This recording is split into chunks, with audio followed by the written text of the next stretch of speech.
우리 옆 사람하고 인사 나누겠습니다. 사랑합니다. 축복합니다. 잘 나오셨습니다.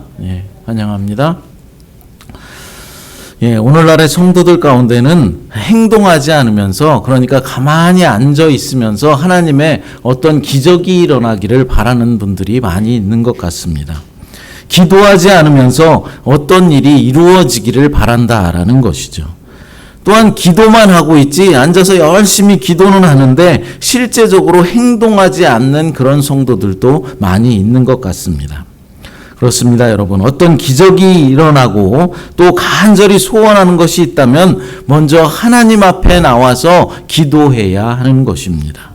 남편이 교회 나가길 바란다면은, 남편이 구원 얻기를 바란다면은 믿음의 아내는 남편을 위해서 날마다 하나님 앞에 나와 엎드려 기도해야 하는 것이죠. 여러분, 그럼 기도만 하면 남편이 구원받을 수 있겠습니까? 물론 하나님의 은혜로 가능한 일입니다. 하지만 기도만 했다면은, 기도를 했다면은 그에 합당한, 기도에 합당한 행동을 해야 한다라는 것이죠. 믿음의 사람으로서의 변화된 모습을 남편에게 보여주어야 하는 것입니다. 교회 가자고는 하는데 기도는 열심히 하는 것 같은데 날마다 집에서 남편 구박이나 하고 따뜻한 밥 한 번 차려주지 않는다면 아무리 기도를 많이 해도 남편이 변화받아서 구원에 이르기는 힘들 수도 있다라는 것이죠. 교회를 성장시키는 일도 마찬가지일 것입니다.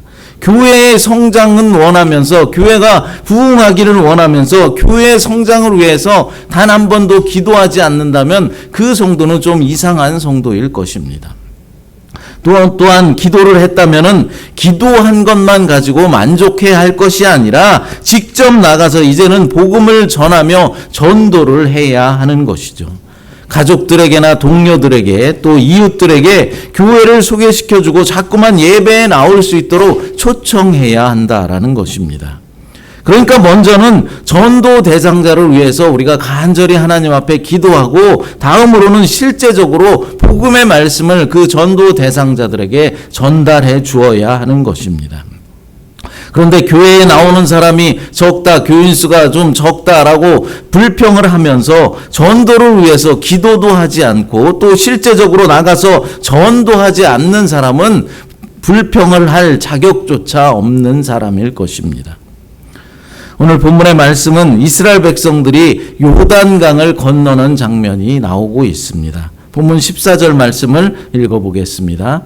백성이 요단을 건너려고 자기들의 장막을 떠날 때에 제사장들은 언약궤를 메고 백성 앞에서 나아가니라. 아멘. 이스라엘 백성들이 이제 요단강을 건너려고 이제 머물고 있던 곳에서 떠났는데 제사장들이 언약궤를 메고서 백성들 앞에 나아갔다라고 말씀하고 있습니다. 이제 요단강을 건너야만 하나님께서 약속하신 가나안 땅에 들어갈 수 있는 그런 상황입니다. 그런데 이 장면을 자세히 살펴보면은 분명히 하나님의 기적이 일어났는데 40년 전에 홍해를 건널 때의 그 기적과 무언가 차이가 있다라는 것을 우리가 알 수 있습니다. 출애굽기 14장 22절을 읽어보겠습니다. 이스라엘 자손이 바다 가운데로 육지로 걸어가고 물은 그들의 좌우에 벽이 되니. 이 말씀은 무엇입니까? 이스라엘 백성들이 홍해를 건널 때의 상황을 이야기하고 있는 것이죠. 본문 15절 16절 말씀 다시 읽어보겠습니다. 요단이 곡식 거두는 시기에는 항상 언덕에 넘치더라.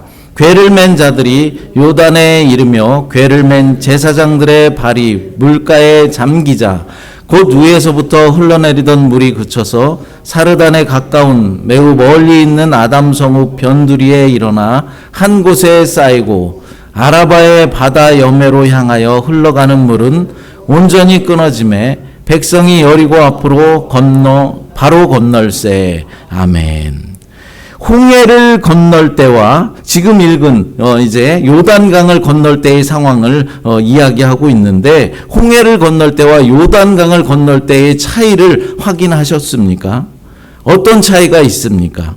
홍해를 건널 때는 하나님께서 미리 기적을 베풀어 주셔서 이스라엘 백성들이 마른 땅으로 건널 수 있게 해 주셨습니다.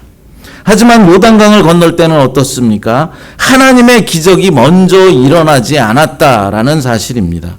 궤를 맨 제사장들이 먼저 요단강 물에 한 발을 디디자 그때서야 물이 끊어져서 이제 그 요단강을 건널 수 있게 된 것이죠. 사실 평상시에 요단강은 그렇게 깊거나 넓은 그런 강이 아니었습니다. 깊이는 보통 50cm에서 3m 정도 되었고 강의 넓이는 30m 정도 되는 그냥 작은 그냥 강이었습니다. 비록 곳곳에 물살이 거칠기는 했지만은 그런 곳만 잘 피하면은 특별한 어려움이 없이 그 강을 건널 수 있었다라는 것이죠. 이 정도의 강이라면 하나님의 도움이나 기적이 필요 없이 이스라엘 백성들의 힘만 가지고도 얼마든지 이 요단강을 건널 수가 있었던 것입니다. 그런데 문제는 강을 건너야 하는 때였습니다.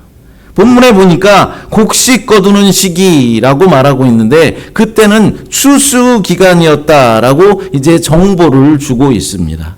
여호수아 4장 19절에 보면은 이때를 정확히 첫째 달 10일이다라고 기록하고 있는 것을 볼 수 있습니다. 한번 성경을 보겠습니다. 4장 19절.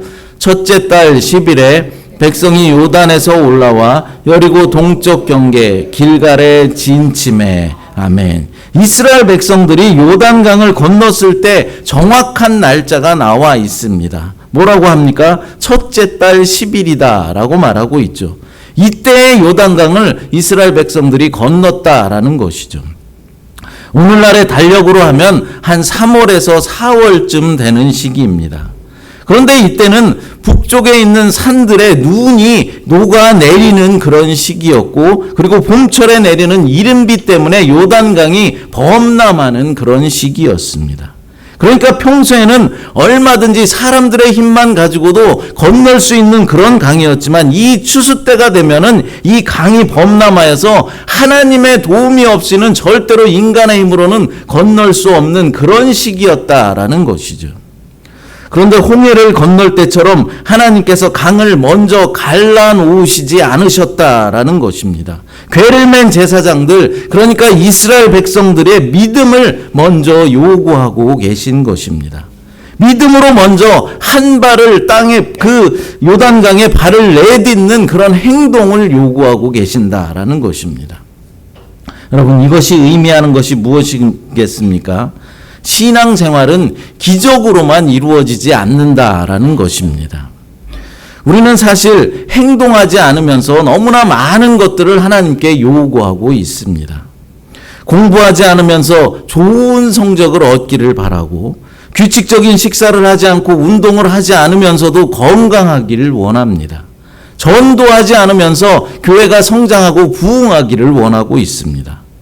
잠깐 기도하는 것만 가지고 하나님이 기적을 베푸시고 우리에게 은혜를 주실 것을 기대하고 있다라는 것이죠. 물론 하나님은 우리가 행동하지 않고 또 기도하지 않는다고 해서 주의 백성들을 지키시고 보호해 주시지 않는 그런 분이 아닙니다. 언제나 우리가 기도하지 않고 행동하지 않아도 우리를 지키시고 보호해 주시는 분이시죠. 하나님의 선하신 뜻 가운데 하나님의 나라를 이루어 가시고 운행해 가고 계십니다.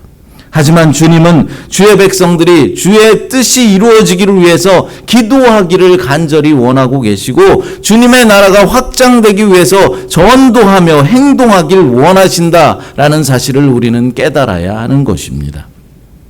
사실 우리가 기적을 원하고 있지만은 우리가 구원받은 것만큼 더 큰 기적이 어디 있겠습니까? 죽어 마땅한 벌레만 또 못한 내가 하나님의 선택받은 주의 자녀가 되었고 또 주님의 백성이 되었다라는 이 사실만큼 더 큰 기적이 어디에 있냐는 말입니다. 우리가 구원받은 일이 왜 기적입니까? 사람의 힘으로는 도저히 불가능한 일이기 때문입니다. 인간의 지혜로는 되는 일이 아니기 때문입니다. 우리가 구원받는 일이 인간의 지혜와 힘으로 되지 않는다라는 것이죠. 여러분, 이스라엘 백성들이 홍해를 건널 때는 노력하지 않고 건널 수 있었습니다. 하나님이 길을 열어주신 것이죠. 뒤에는 지금 애굽의 정예 부대가 쫓아와서 이스라엘 백성들을 죽이려고 달려들고 있고, 앞에는 거대한 홍해가 가로막고 있는 상황에서 이스라엘 백성들이 한 일은 아무것도 없었다라는 것입니다. 그냥 여기서 죽는구나 하면서 아우성 친 것밖에는 없었습니다. 하지만 그때 하나님은 일하시고 행동하고 계셨습니다. 모세를 통하여서 홍해를 가르신 것이죠. 하나님이 길을 여신 다음에 이스라엘 백성들이 움직였다라는 것입니다. 우리의 구원도 이와 같습니다.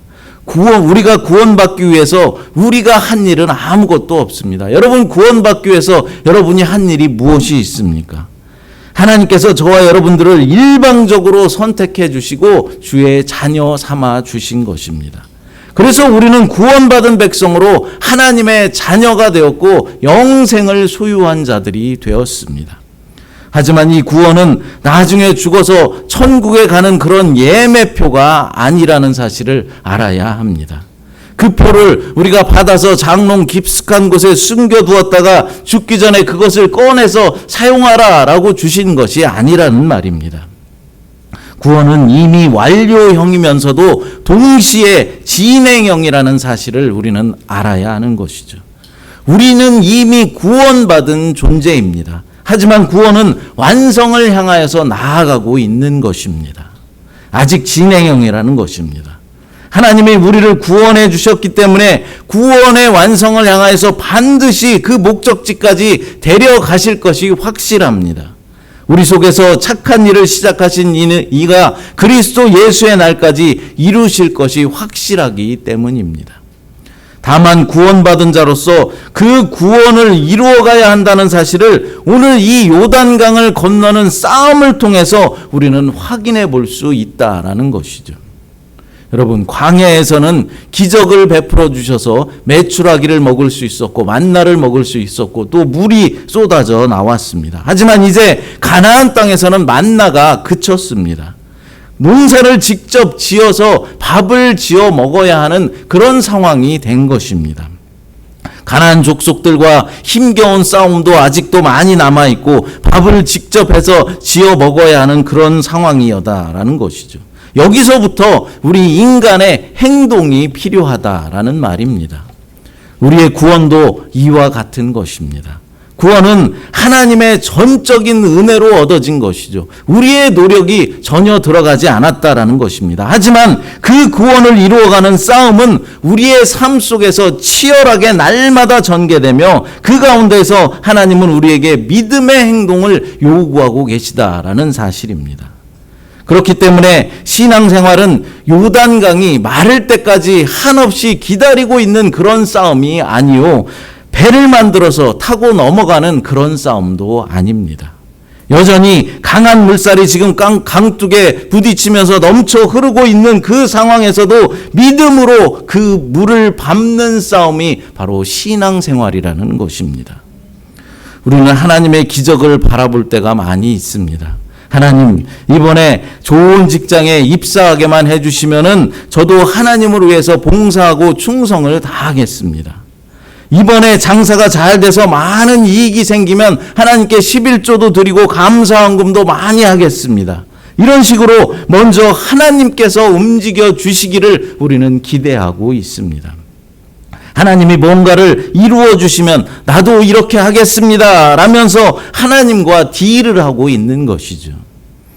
그런 경우도, 물론 이런 경우도 있습니다. 하나님이 먼저 기적을 베풀어 주시는 경우도 있다라는 것이죠. 우리는 아무것도 하고 있지 않은데 그냥 잠만 자고 있는데도 하나님께서 우리에게 은혜를 부어주시고 은총을 부어주시고 축복해 주시는 경우도 많이 있습니다. 하나님이 일하시는 방법은 다양하기 때문에 그렇습니다. 하지만 하나님은 우리에게 믿음의 행위를 요구하고 계신다라는 사실입니다. 아직 물살이 세지만 그 강물에 한 발을 내딛기를 원하고 계시는 것이죠. 예전에 어떤 집사님이 가지고 있던 상가 건물을 팔려고 내놓았는데 시간이 좀 지나도 잘 팔리지가 않는 겁니다. 애가 타셨던 이 집사님은 담임 목사님께 찾아가서 이 상가 건물이 좀 빨리 팔리게 해 주십시오 라면서 기도 부탁을 드렸습니다. 그러면서 마지막에 덧붙이는 말이 만약 이 상가가 팔리면 제가 최고급 레스토랑에 가서 목사님께 좋은 아주 맛있는 음식을 대접해 드리겠습니다 라고 말하는 것입니다. 그런데 여러분, 만약에 기도 부탁을 하면서 먼저 식사 대접을 했다면 어떻겠습니까? 아마도 문제가 속히 해결됐을 것이고 하나님은 더욱더 기뻐하셨을 것입니다. 왜 그렇겠습니까? 먼저 믿음의 모습을 보여주었기 때문입니다. 하나의 예를 든 것입니다. 잘 이해하시기 바랍니다. 여러분, 상가를 좋은 가격에 팔아서 남은 이득을 가지고 식사 대접을 하는 것은 그렇게 어려운 일이 아니겠죠. 하지만 어려운 상황 가운데서 재정이 쪼들리고 힘든 그런 상황 가운데서 내가 목사님을 섬기리라 라는 이런 마음을 가지고 식사 대접을 하는 것은 믿음의 행위라는 것이죠. 결단이 필요한 것입니다. 상가가 팔리고 안 팔리는 것은 하나님이 하실 일입니다. 우리에게 필요한 것은 믿음의 행동인 것이죠. 여러분, 사르밧 과부의 이야기를 잘 아실 것입니다. 사르밧 땅에 과부가 있었는데 빵을 이제 엘리야 선지자에게 대접해 주었다라는 그런 이야기죠. 그런데 그 여인이 빵 공장을 해서 빵이 많이 있는데 그 중에 하나를 엘리야 선지자에게 대접해 준 것이 아닙니다. 기근이 극심할 때 아들과 함께 이것 먹고 마지막에 이것 먹고 죽으리라 했던 그 빵이었습니다. 마지막 남은 양식 하나를 엘리야 선지자를 위해서 대접해 준 것입니다. 이렇게 말씀드리면 혹시 오해가 생길 수 있습니다. 목사를 다 잘 대접해주면 기적이 일어난다라는 식으로 말입니다. 그렇게 머리를 쓰면 안 됩니다. 요단강 앞에서는 머리 쓰면 도저히 그 요단강을 건널 수가 없는 것이죠. 마지막 빵을 목사에게 대접하고 나서 굶어 죽을 수도 있습니다. 그건 모르는 일입니다. 여러분, 중요한 것은 무엇이겠습니까? 하나님은 우리의 중심을 보신다라는 것이죠. 하나님은 하루하루 믿음으로 요단강물을 밟는 싸움을 하기를 원하고 계신다라는 사실입니다. 하나님은 우리에게 과감한 행동의 믿음의 행동을 요구하고 계시는 것입니다.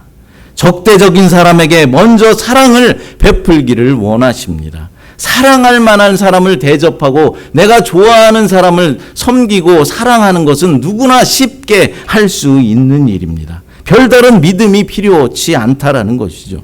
하지만 그리스도인이라면 내가 좋아하지 않는 사람, 내가 적대시하고 있는 사람에게도 다가서서 사랑을 베풀 수 있어야 한다라는 것입니다. 이것이 바로 요단강을 먼저 발로 밟는 행위입니다. 또한 우리 주님은 때를 얻든지 못 얻든지 복음을 전하기를 원하고 계시죠. 상대방이 말씀을 들을 준비를 하고 무릎을 꿇어 올 때 그때 복음을 전하라고 말씀하지 않으셨습니다. 만약 그때까지 기다려 보십시오. 평생 전도한 사람 하지 못합니다. 앞이 캄캄할 때에도 기도로 믿음의 씨앗을 심으라고 말씀하십니다. 믿음으로 신앙인답게 행동하기를 요구하고 있는 것입니다. 이스라엘 백성들이 이렇게 믿음으로 요단강을 건넜을 때 가나안 땅에 있던 가나안의 왕들은 마음이 어떻다고 하고 있습니까? 그들의 마음이 완전히 무너졌다라고 말씀하고 있습니다. 여호수아 5장 1절 말씀 읽어보겠습니다.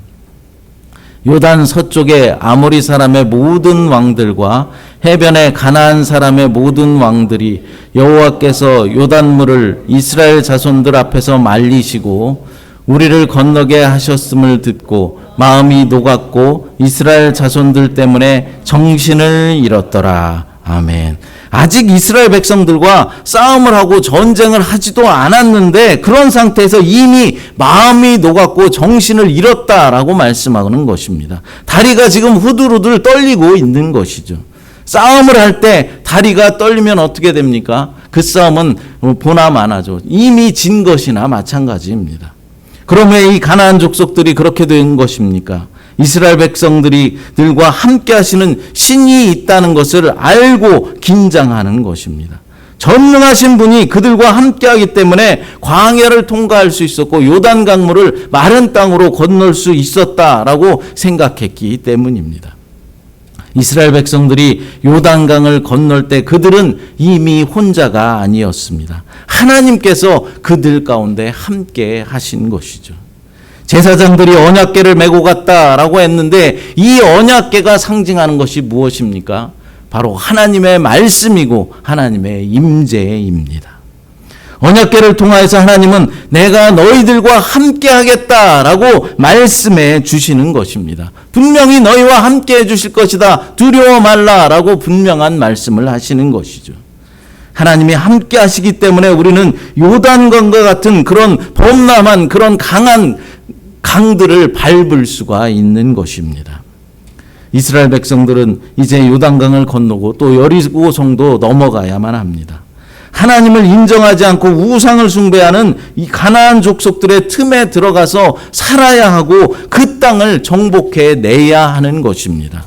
오늘날 우리도 마찬가지죠. 날마다 싸워야 하는 것입니다. 날마다 영적인 전쟁을 치러야 한다라는 것이죠. 그래서 우리는 감나무 밑에서 입을 벌리고 누워있을 그런 시간이 없습니다. 매일매일 싸움이며 긴장의 연속이기 때문입니다. 하지만 그 싸움은 가치 있는 싸움이고 의미 있는 싸움이죠. 왜 그렇습니까? 우리 믿음의 행동을 통해서 우리와 함께 하시는 살아계신 하나님이 온 세상 가운데 드러나기 때문입니다. 여러분, 우리의 삶이 날마다 힘겨운 이유가 무엇이겠습니까? 하나님을 대적하며 우상을 숭배하는 가나안 사람들과 같은 그런 사람들 틈에서 우리가 살면서 그들을 쫓아내는 싸움터에서 우리가 살아가고 있기 때문에 그렇습니다. 하지만 우리는 하나님을 드러내는 복된 자리에 있다는 사실을 기억하시기 바랍니다. 또한 그 일을 위해서 부르심을 받은 자들이라는 사실을 기억하고 늘 감격하며 승리 주실 하나님께 감사하며 살아가는 저와 여러분들이 되시기를 간절히 축복합니다. 이 시간 기도하고 찬양 드리고 함께 합심하여 기도하도록 하겠습니다. 전능하신 나의 주 하나님은 찬양합니다. 하나님 아버지 감사합니다. 오늘 말씀 속에서 궤를 맨 제사장들이 먼저 요단강물에 한 발을 내디뎠을 때 물이 끊어지는 역사가 일어났던 것처럼 우리의 믿음이 먼저 행동하는 믿음으로 변화될 수 있도록 인도하여 주시옵소서. 하나님이 무엇을 해주시면 내가 하겠습니다. 이런 믿음이 아니라 내가 먼저 믿음으로 나갔을 때 하나님의 역사가 있다는 사실을 깨달아서 행동하는 믿음의 소유자들이 다 될 수 있도록 하나님 도와주시옵소서. 거룩하신 예수님의 이름으로 간절히 기도드리옵나이다. 아멘.